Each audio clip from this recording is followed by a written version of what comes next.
Stress के type बता दिए थे, स्ट्रेस, स्ट्रेन, कार्बो, हुक्सलो हो गया था कल,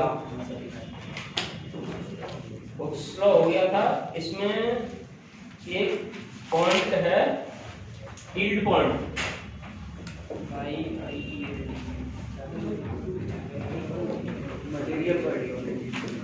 इसको कहते हैं पराभव बिंदु कहते हैं, यील्ड पॉइंट को पराभव बिंदु कहते हैं। यील्ड पॉइंट हाँ इसी में है, यील्ड पॉइंट क्या हिंदी में नाम है इसका पराभव बिंदु।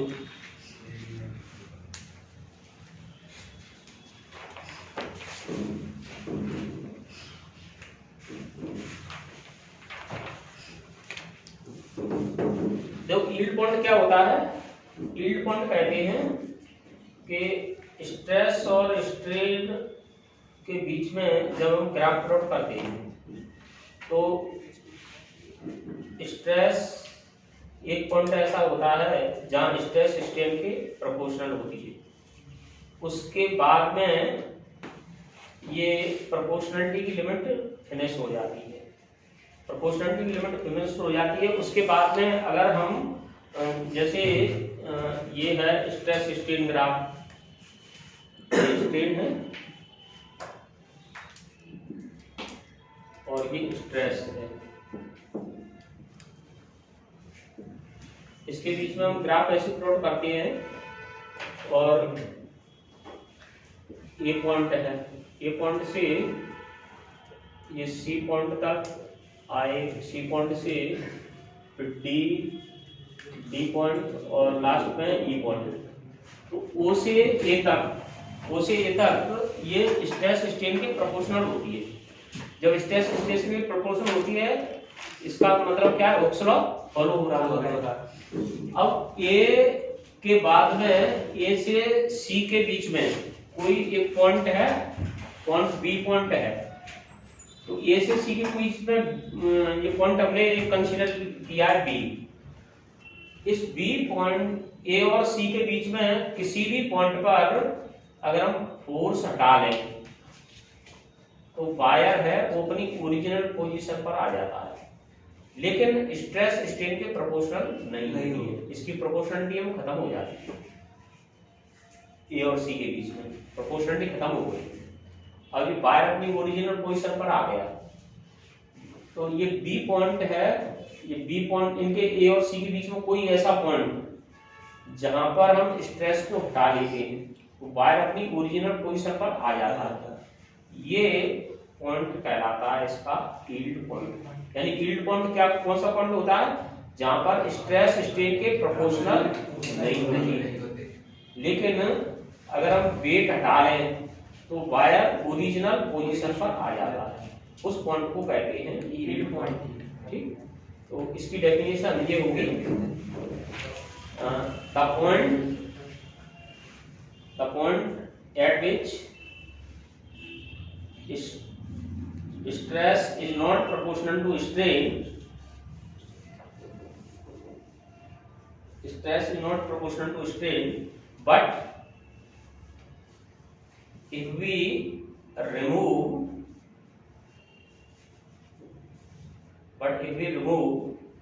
the external force, the wire attains its original position is called yield point। Hindi में लिखोगे पराभव बिंदु। पराभव बिंदु वह बिंदु जिस पर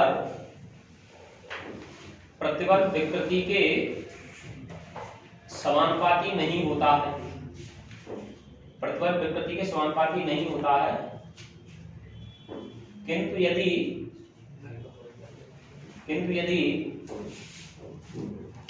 प्रतिबल हटा लिया जाए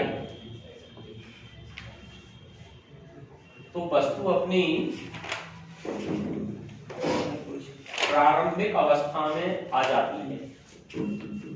वस्तु की प्रारंभिक अवस्था में आ जाती है उसका पराभव बिंदु कहलाता है। तो वस्तु अपनी प्रारंभिक अवस्था में आ जाती है उसका पराभव बिंदु कहलाता है।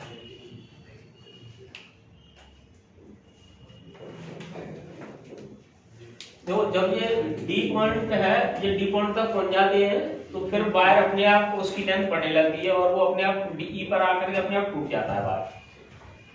इलास्टोमर हमने कल बता दिया था? नहीं, इलास्टोमर नहीं बताया था। तो इलास्टोमर कहते हैं ऐसे सब्सटेंस जो हुक्स लॉ को फॉलो नहीं करते। जैसे रबर है, तो रबर को हम खींचते हैं तो उसकी लंबाई तुरंत 2 गुनी 3 गुनी हो जाती है। तो और अपनी बॉडी में एक होता है उसको कहते हैं टिश्यू ऑफ ऑरेटा। अपने हृदय में एक टिश्यू होता है, वो काफी इलास्टिक होता है, रबर की तरह ही वो इलास्टिक होता है, उसको टिश्यू ऑफ ऑरेटा कहते हैं। तो टिश्यू ऑफ ऑरेटा और रबर ये ऐसे सब्सटेंस हैं जिनको हम ये हुक्स लॉ को फॉलो नहीं करते, इनको हम काफी लंबी सीमा तक खींच सकते हैं। इनको कहते हैं इलास्टोमर्स। नेक्स्ट हेडिंग है elastomers. Elastomers, elastomer, elastomer the substance which do not obey Hooke's law and can be pulled to several times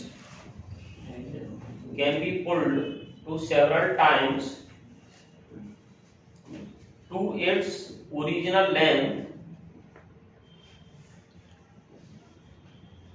are called elastomers। ऐसे पदार्थ जो हुक के नियम का पालन नहीं करते हैं,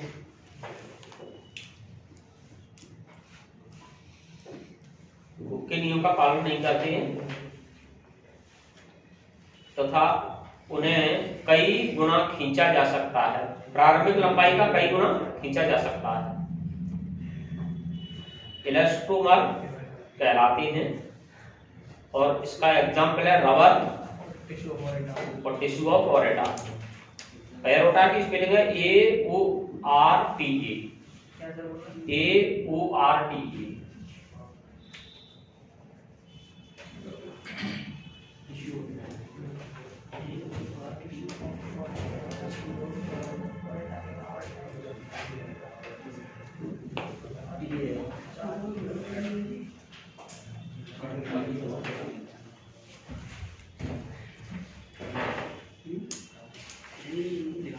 एग्जाम्पल क्या था जी उसके?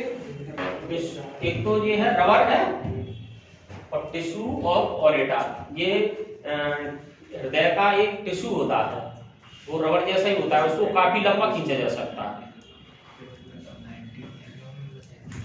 यंग्स मॉडुलस या यंग उड़ान,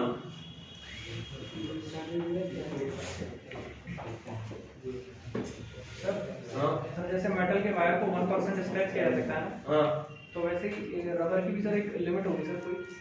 देखो रबर है, रबर की क्या है, कई वैरायटी होती है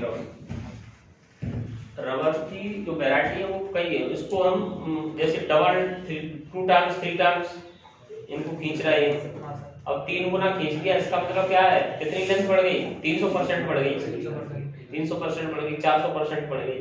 तो रबर है, ये कई तरह की रबर होती है। अब जैसे एक रबर है उसमें हम वो मिला देते हैं सल्फर, तो वो क्या बन जाता है, ये उसको वो कहते हैं वल्केनाइज्ड रबर। वल्केनाइज्ड रबर, इसके जो टायर वगैरह बनाए जाते हैं, ये चार्ल्स वुडायर ने इसकी खोज की थी। चार्ल्स वुडायर, ये क्वेश्चन उसमें जीएस में भी आता है क्वेश्चन कि वल्केनाइज्ड रबर की खोज किसने की थी, तो चार्ल्स वुडायर ने इसकी खोज की थी वल्केनाइज्ड रबर। तो ये टायर हैं रबर के बनाए जाते, तो टायर रबर के बनाने पर इनका जो हार्डनेस है उसको ऑर्डिनरी रबर की तरह नहीं खींच सकते, बड़ी हार्ड होती है। हाँ, तो उसमें सल्फर को मिला दिया और इस रबर को कहते हैं वल्केनाइज्ड रबर। तो रबर लिमिट तो हर एक चीज की होती है। Yes sir. अब रबर की बहुत सारी वैरायटी होती है। अब बॉल बनाने की वैरायटी, कुछ बॉल बनाई जाती हैं, कोई और खिलौने बनाए जाते हैं, कई तरह की वैरायटी होती है। बस मेटल में मतलब 1% इसको मेटल के लिए 1% से ज्यादा नहीं खींच सकते, 1% से ज्यादा पर उसकी इलास्टिक लिमिट है ये उसकी, उससे ज्यादा नहीं, उस पर परमानेंट सेट हो जाती है। मॉडुलस, यंग्स मॉडुलस या यंग गुणांक, ये यंग गुणांक इसको 22 से डिनोट करते हैं। और यंग गुणांक ये क्या होता है? यंग गुणांक होता है the ratio of tensile stress to longitudinal strain. Tensile stress to longitudinal strain is called Young's modulus. Hindi में लिखिए तनक प्रतिबल तथा अनुदैर्घ्य विकृति के अनुपात को यंग गुणांक कहते हैं। यंग गुणांक कहते हैं।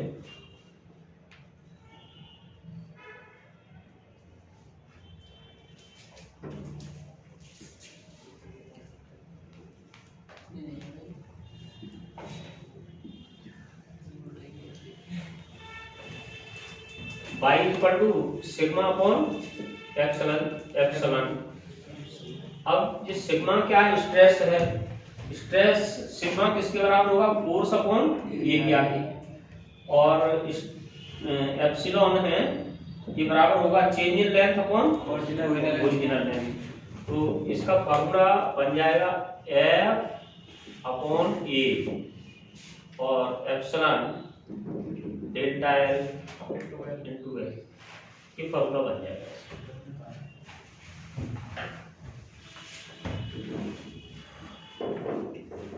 उसकी यूनिट तो वही होगी जो स्ट्रेस की होगी, वही इसकी यूनिट होगी।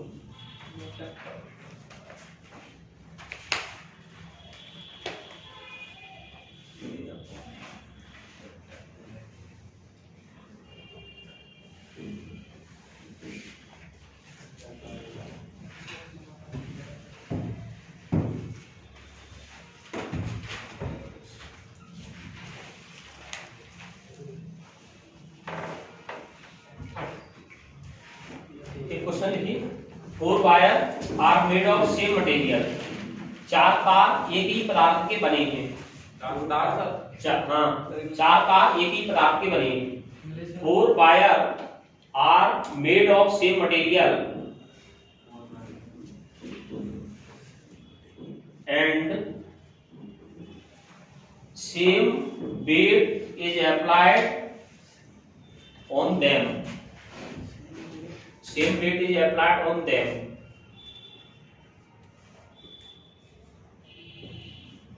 Same weight is applied on them. Then, in which wire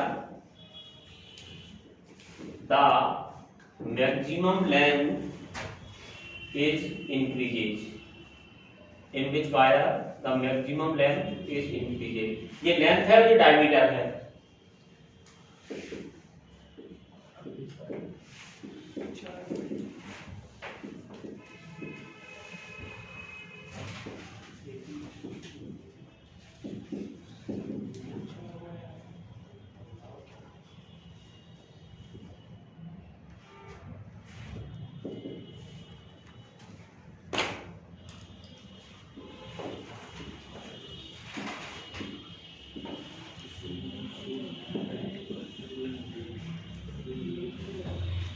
Hindi का बोलना था। हिंदी में चार तार एक ही पदार्थ के बने हैं।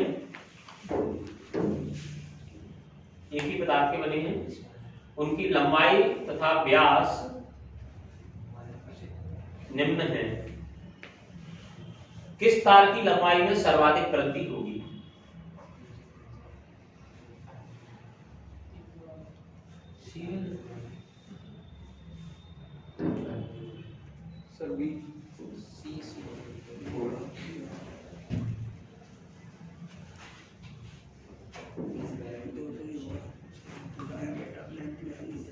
तो एक ही पदार्थ के बने और समान भार लगाया जाता है, भार भी उन पर समान लगाया जाता है। तो कौन से तार की लंबाई में सबसे ज्यादा वृद्धि होगी, ये निकाल सकते हैं।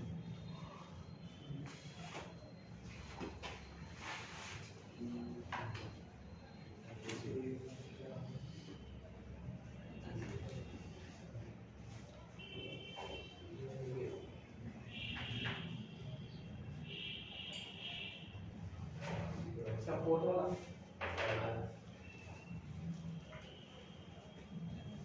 इसमें जितनी लेंथ कम होगी उतना सर यंग मॉडल ज्यादा हो जाएगा। देखो इसमें जैसे ये बाई कांस्टेंट है और एफ है, ये भी कांस्टेंट है, इक्वल वेट लगा रहा है। अब area cross section, area L और एरिया क्रॉस सेक्शन को लिख सकते हैं पाई आर स्क्वायर डेल्टा एल। अब डेल्टा एल निकालना है तो डेल्टा एल ये बराबर किसके होगा, डेल्टा एल बराबर एल अपॉन पाई कांस्टेंट है अपॉन आर स्क्वायर। अब इनका एल और आर स्क्वायर का रेशियो निकालेंगे। जिसका एल और आर स्क्वायर का रेशियो ज्यादा होगा उसकी लंबाई में ज्यादा वृद्धि होगी। तो डेल्टा एल जैसे पहली वाले के लिए डेल्टा एल 1 निकाला तो एल ये सभी एक ही यूनिट में है और ये सभी एक ही यूनिट में है, तो यूनिट को चेंज करने की कोई जरूरत नहीं है। ठीक, तो ये एल 100 में किसका डिवाइड कर देंगे, 1 के स्क्वायर का डिवाइड कर देंगे तो कितना आ गया 100। एल 2 डेल्टा भी मत लगाओ तो टेंशन पागल अलग से 200 अपॉन डायमीटर है वो तो सबके लिए आधा करना पड़ेगा, रेडियस निकालनी पड़ेगी तो सबका आधा करना पड़ेगा, रेशियो तो सेम रहेगा। तो 200 अपॉन 2 का स्क्वायर, 2 का स्क्वायर 4 तो ये कितना आ जाएगा 2 का स्क्वायर क्यों करेंगे सर? 2 का स्क्वायर इसलिए करेंगे क्योंकि आर स्क्वायर। हां सर ठीक, नीचे आ रहा है सर, वो तो रेडियस है ना, ये तो डायमीटर है। डायमीटर का रेडियस बनाओगे तो यहाँ पर अभी उसको भी बनाओगे तो उसको यहाँ पर बराबर भी करना पड़ेगा। हां सर, तो वो तो रेशियो में तो सेम रहेगा। ठीक, अब L3 है 300 अपॉन 3 का स्क्वायर, 3 का स्क्वायर 9 तो ये 31 पॉइंट समथिंग आ जाएगा जी। वो कितना आएगा जी 33 पॉइंट समथिंग आएगा जी। L4 50 अपॉन 0.5 का स्क्वायर है, 0.50 अपॉन 0.5 का स्क्वायर करो 0.25 तो 50 into 100 अपॉन 25 ये कैंसिल हो गया, 4 आ गया, 4 से ये कितना हो गया 200। तो इनमें सबसे ज्यादा वैल्यू कौन सी की आ रही है, डेल्टा है इसकी वैल्यू सबसे ज्यादा है।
ठीक, ये तो समझ में आ गया, ये तो ठीक है।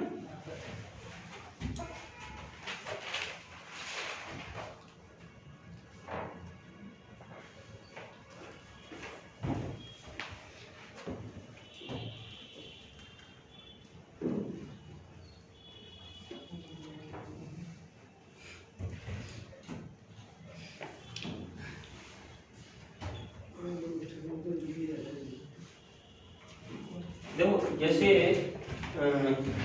यंग्स मॉडुलस है, ऐसे ही हमने को बताया था, एक बुक है, बुक को स्टार्ट से ऐसे पूछ रहा है टेंजेंशियल डायरेक्शन, तो उसको कहते हैं शियर मॉडुलस, शियर मॉडुलस, और इसका नाम है और मॉडुलस ऑफ रिजिडिटी।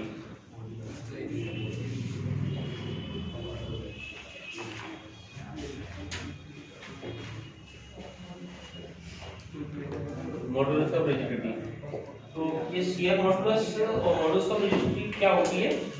ये शियरिंग स्ट्रेस और शियरिंग स्ट्रेन का रेशियो होती है। The ratio of shearing stress,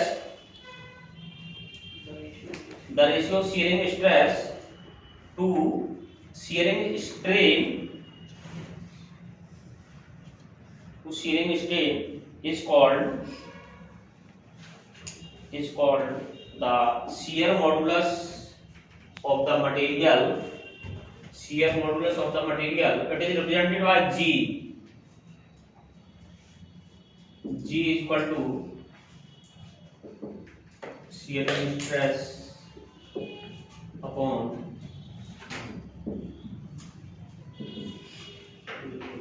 shearing strain.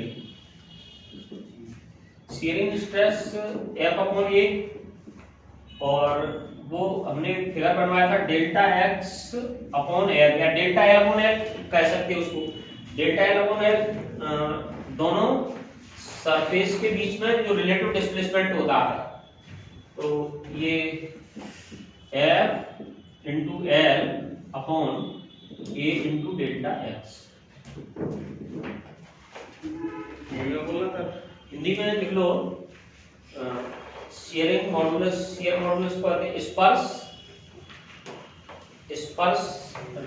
स्पर्श रेखी गुणांक या दृढ़ता गुणांक, या दृढ़ता गुणांक। इसमें लिखो स्पर्श रेखी प्रतिबल, स्पर्श रेखी प्रतिबल तथा स्पर्श रेखी विकृति के अनुपात को, स्पर्श रेखी विकृति के अनुपात को दृढ़ता गुणांक कहते हैं, दृढ़ता गुणांक कहते हैं। इसे G से प्रदर्शित करते हैं, ये G से प्रदर्शित करते हैं। और एक बात और है कि मोस्ट ऑफ मटेरियल के लिए ये G की वैल्यू होती है, वो G बराबर y/3 होती है। For most of the material G is equal to y/3, G और y में रिलेशन ये होता है। और मोस्ट ऑफ द मटेरियल, अधिकतर पदार्थों के लिए, अधिकतर पदार्थों के लिए G बराबर y/3।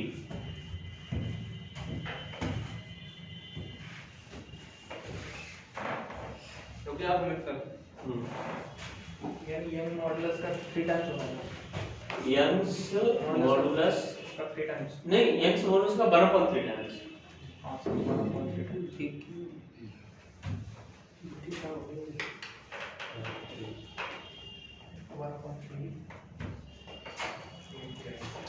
नोट कर लिया Rohit? Yes sir.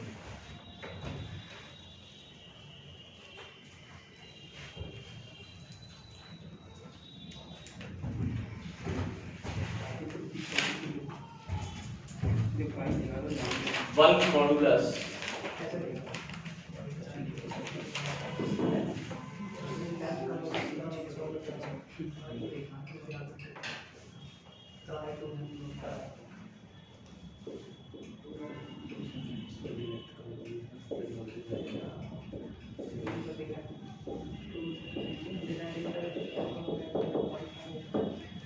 Bulk modulus इसको डिनोट करते हैं कैसे? B से। और ये हाइड्रोलिक स्ट्रेस और हाइड्रोलिक स्ट्रेन इन दोनों के रेशियो के बराबर होता है। हाइड्रोलिक स्ट्रेस इसको P से डिनोट करती है। तो बल्क मॉडुलस की डेफिनेशन ये होगी the ratio of hydraulic stress to the corresponding ratio of hydraulic stress to the corresponding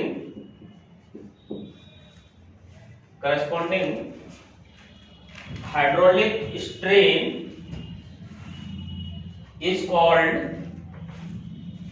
bulk modulus. It is denoted by B. Hindi में लिखिए जलीय प्रतिबल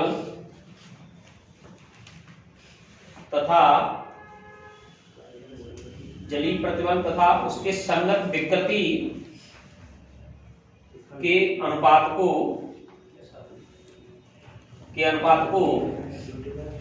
आयतन प्रत्यास्थ का गुणांक कहते हैं।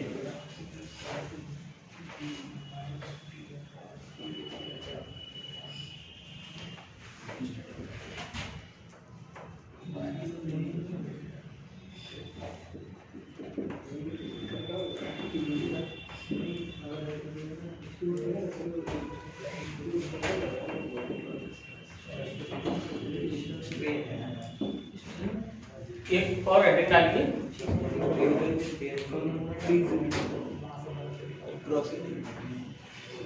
एक और हेडिंग है compressibility.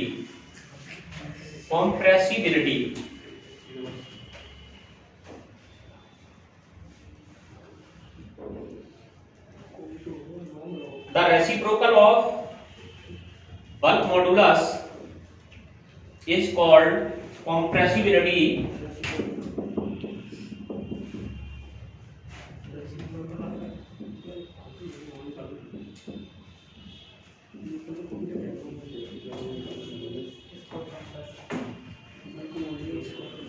The reciprocal of bulk modulus is called compressibility. Therefore, K is equal to 1/B और ये नोट कर लो।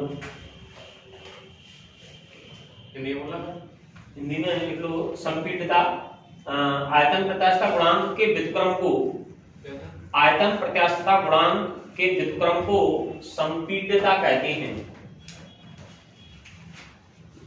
सर इसमें माइनस साइन क्या इंडिकेट कर रहा है? माइनस साइन ये इंडिकेट कर रहा है कि जब हम दबाएंगे तो इसका वॉल्यूम कम हो जाएगा। एक बार और बोलना। आयतन प्रत्यास्थता गुणांक के व्युत्क्रम को संपीड़ितता कहते हैं।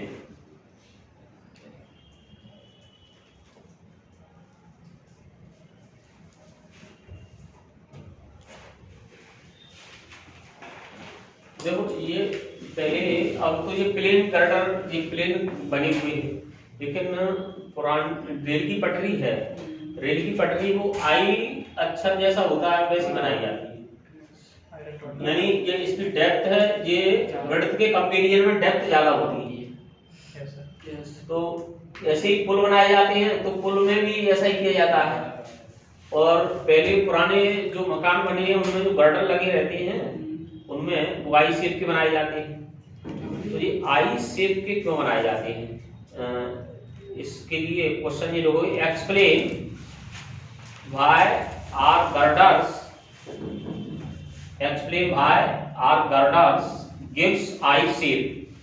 समझाइए कि, हिंदी में लिखो समझाइए कि गर्डर आई आकार के क्यों बनाए जाते हैं।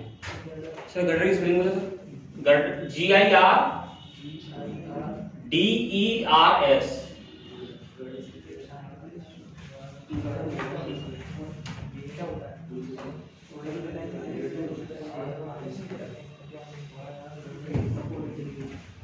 समझाइए कि गर्डर आई आकृति के क्यों बनाए जाते हैं।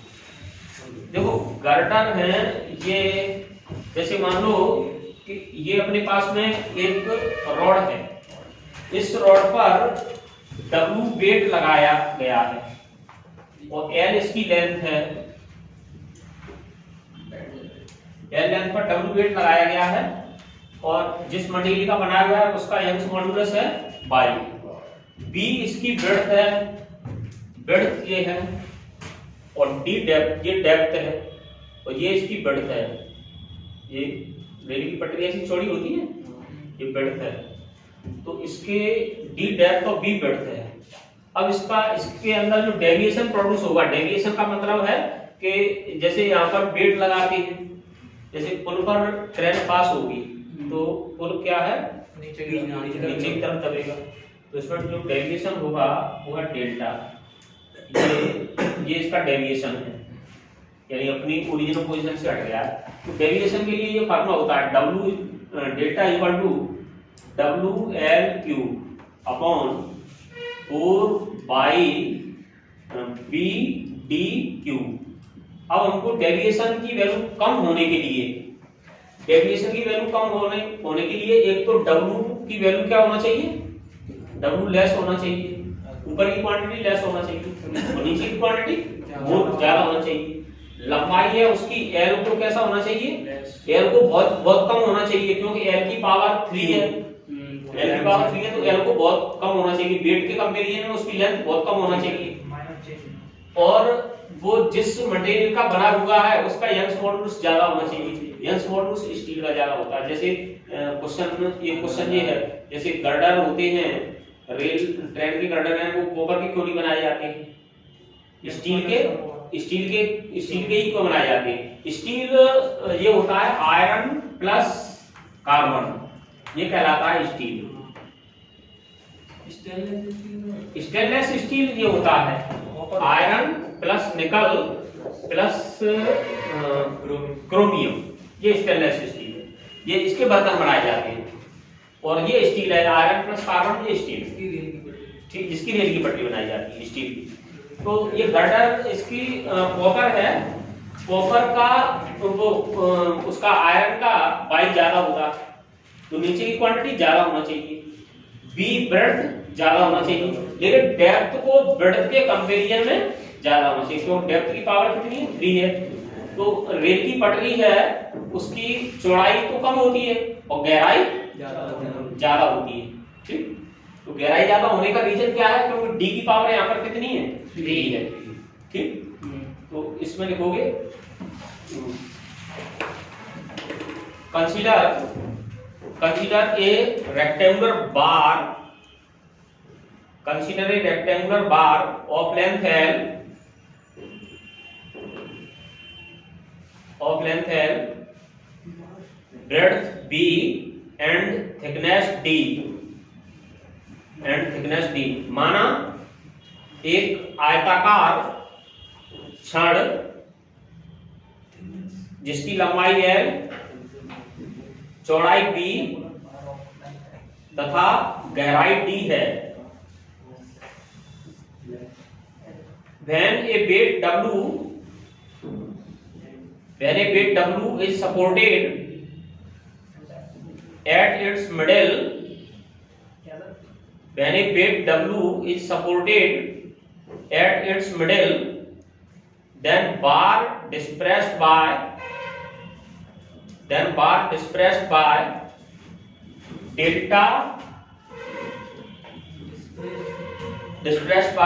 equal to, ये फार्मूला लिख लो।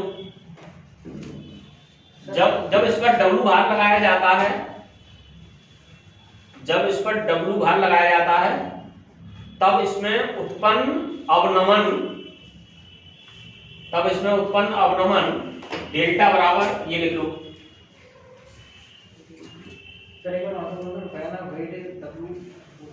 Supported at middle, then bar depressed bye,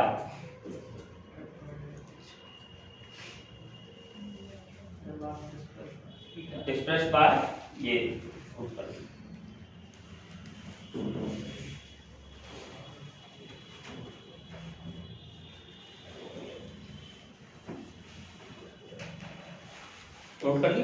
So bending can be reduced by, अतः अवनमन कम किया जा सकता है। Number 1, taking large value of by, by का मान अधिक लेकर के, बाई का मान अधिक लेकर के। Number 2, its length should be less, इसकी लंबाई कम होना चाहिए। Its length should be less. और तीसरा लिखो, depth should be more than the breadth, depth should be more than the breadth. Hindi में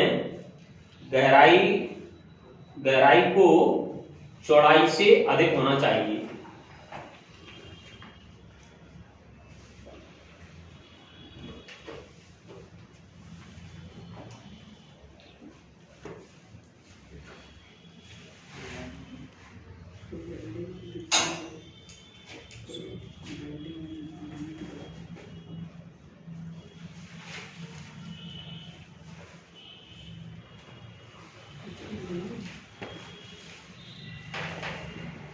पीटने को क्या कहते हैं इंग्लिश में? डक्टाइल नहीं, डक्टाइल तो खींचने को कहते हैं, हैमरिंग कहते हैं, हैमरिंग कहते हैं पीटना। तो पीटने से क्या होता है, पीटने से क्रिस्टल छोटी छोटी इकाइयों में बढ़ जाता है, तो इससे इसकी इलास्टिसिटी है वो बढ़ जाती है। ठीक, तो एक हेडिंग डालोगे, फैक्टर्स अफेक्टिंग इलास्टिसिटी, प्रत्यास्थता को प्रभावित करने वाले कारक, प्रत्यास्थता को प्रभावित करने वाले कारक, फैक्टर अफेक्टिंग इलास्टिसिटी। तो पहला है पीटना, hammering, hammering, on hammering the crystal divided in small units, on hammering the crystal divided in small units, therefore elasticity increases. Sir, on application, on hammering crystal divided in small units, hence elasticity increases. पीटने से crystal छोटी इकाइयों में विभक्त हो जाता है, इसलिए प्रत्यास्थता बढ़ जाती है।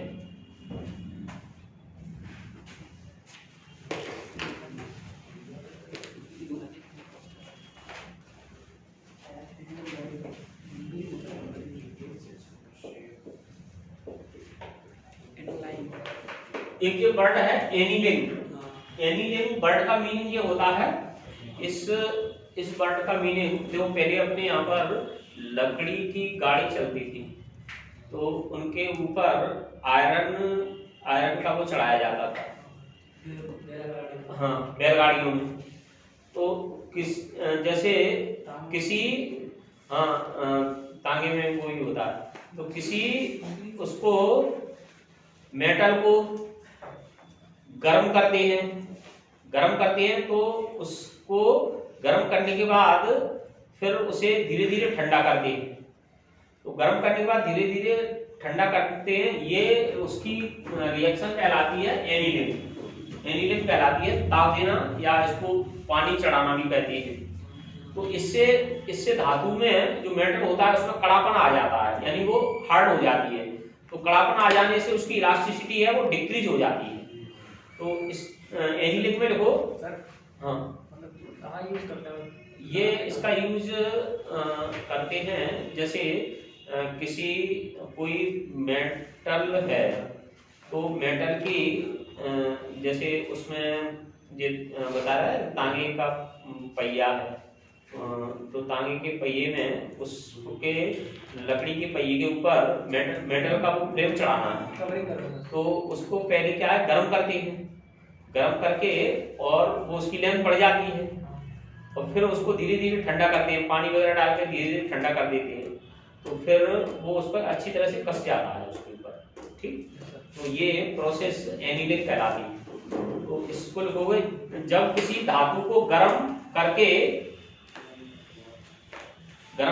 धीरे धीरे ठंडा करते हैं तो इसमें कड़ापन आ जाता है, तथा प्रत्यास्थता घट जाती है। When a metal is heated and then its temperature decreases slowly,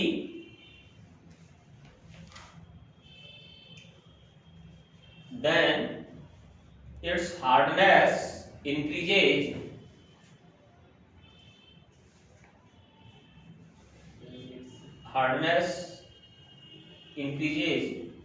and its elasticity is decreases. Hindi में लिख लिया रोहित? जैसा लिख लिया। decreases। और अगला देखो टेम्परेचर ताप। On increasing temperature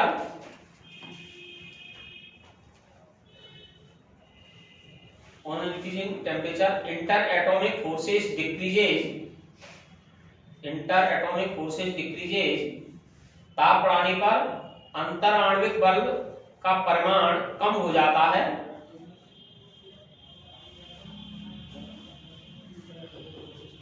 decreases, therefore elasticity is decreases।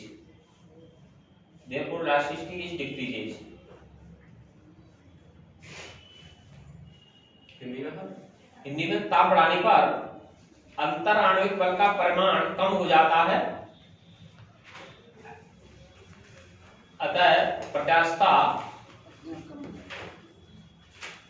कम हो जाती है।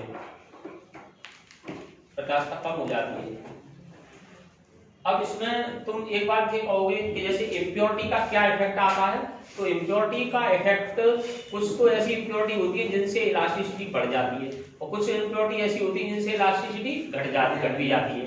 तो इम्प्योरिटी का क्या इफेक्ट आएगा? इम्प्योरिटी कैन बी इंक्रीजेज और डिक्रीजेज द इलास्टिसिटी। ठीक, नेक्स्ट पॉइंट लिख लो, impurity, effect of impurities.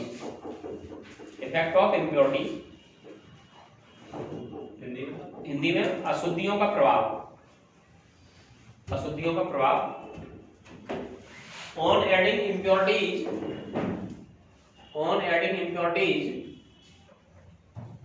The elasticity में इंक्रीजेज और डिक्रीजेज।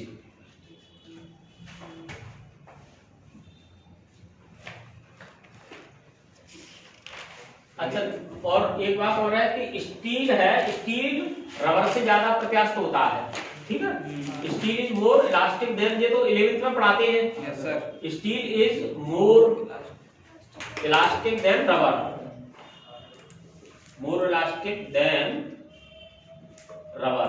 स्टील की प्रत्यास्थता रबर से अधिक होती है। पहले का बोलो जी, अशुद्धियों के प्रभाव है। अशुद्धियां बनाने से प्रत्यास्थता घट या बढ़ सकती है।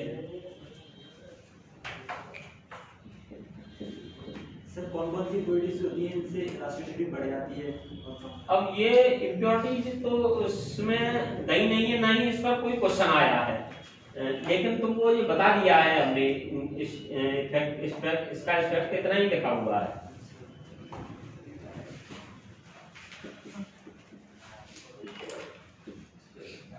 सर इसमें टेम्परेचर वाला जो इफेक्ट है ना, हाँ, अगर जैसे इंटर एटॉमिक फोर्सेस जो है वो डिक्रीज हो जाएंगे टेम्परेचर बढ़ाने पे। हाँ, तो सर जैसे मतलब जो वायर्स होते हैं ना, हाँ।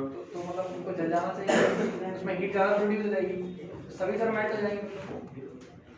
नहीं, इंटर एटॉम जैसे टेम्परेचर बढ़ाते हैं तो उनका जो इंटर एटॉम फोर्स है वो क्या हो जाता है, वो कम हो जाएगा।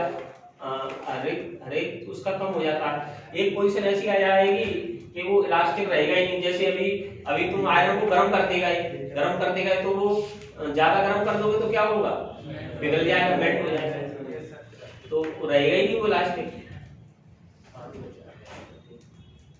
लोहा, तांबा, पीतल,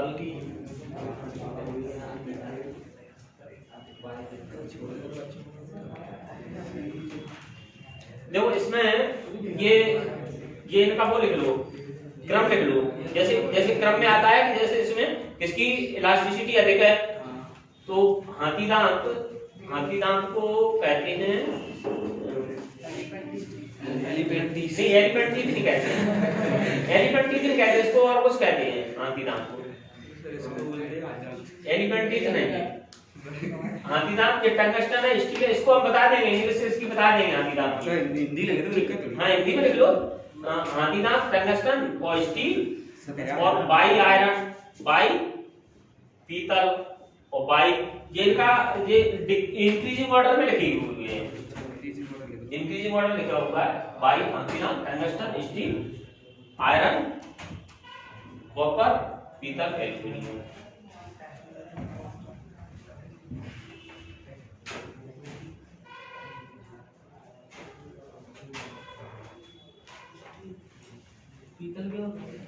एक मिनट सुनो, एक मिनट, ये हाथी दांत की जगह पर यहाँ पर हीरा लिख लो। हाथी दांत का एक और दूसरा है डायमंड, वो हीरा या डायमंड, ये हाथी दांत का एक दूसरा एक और लिखा है, बाई हाथी दांत,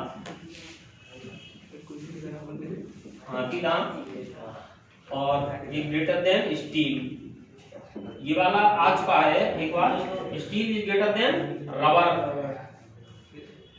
बाई हाथी दांत और बाई स्टील और बाई स्टील और steel is greater than by लोहा और लोहा, स्टील बाई कवर, बाई रबर, ब्रॉन्ज, पीतल इसको वो बोलते हैं ब्रॉन्ज ब्रास बोलते हैं सर, ब्रॉन्ज भी इसी को बोलते हैं, ब्रॉन्ज भी इसी को बोलते हैं पीतल को। नहीं, एक में तो कॉपर और जिंक है, एक में कॉपर और टिन है, तो कांसा है कांसा, कांसे में कॉपर और टिन होती है।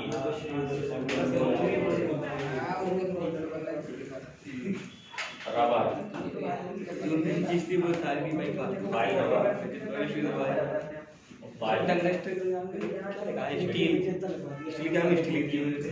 देखो वो अब ऐसा था कि सबसे पहले कॉपर यूज किया गया था, व्यक्ति द्वारा सबसे पहले कॉपर यूज किया गया था। कॉपर के बाद टिन की खोज हुई थी, तो सिंधु घाटी सभ्यता है उसको कांस्य सभ्यता भी कहा जाता है हिंदी में, कांस्य सभ्यता। तो कांसा है, कांसा किससे बनता है, कांसे के लिए कॉपर और टिन, कॉपर और टिन हो गया, और पीतल के लिए कॉपर और जिंक।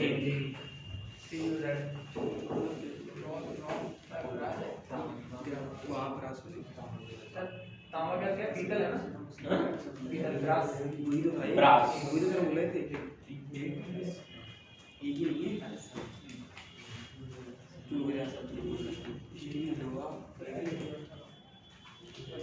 अरे एक में और देखो एक क्वेश्चन है, बहुत अच्छा क्वेश्चन है। ये सर ये इसी की कंडीशन, ये अलग है, ये अलग है।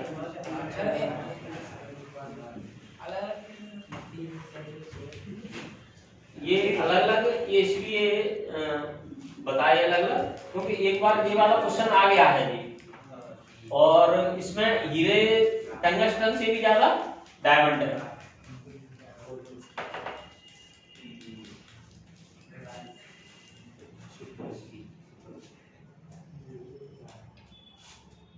ये तो नोट कर लिया होगा, तो ये क्वेश्चन लिखो,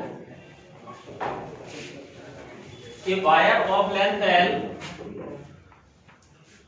a wire of length L and radius is R, and radius is R, its Young's modulus is by,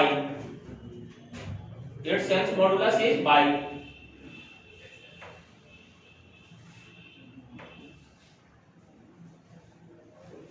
L लंबाई का एक तार जिसकी त्रिज्या R है, के पदार्थ का यंग गुणांक 22 है, के पदार्थ का यंग गुणांक 22 है, यदि लंबाई L/2, यदि लंबाई L/2 तथा त्रिज्या r/2 कर दी जाए,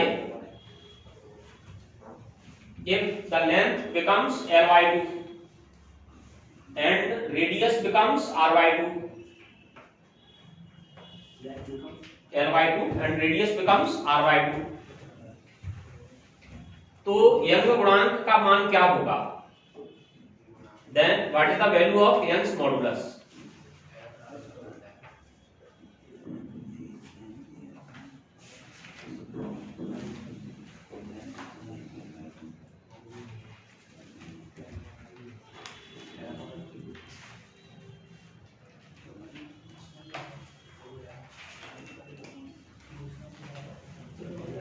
टाइम हो जाएगा। कितना? 2 टाइम्स। तुम्हारा खुल रहा है? शुरू हो जाए।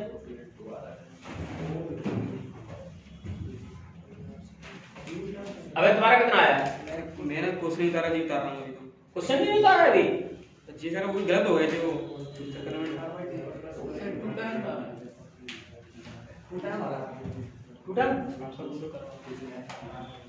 क्वेश्चन देखो ना यार।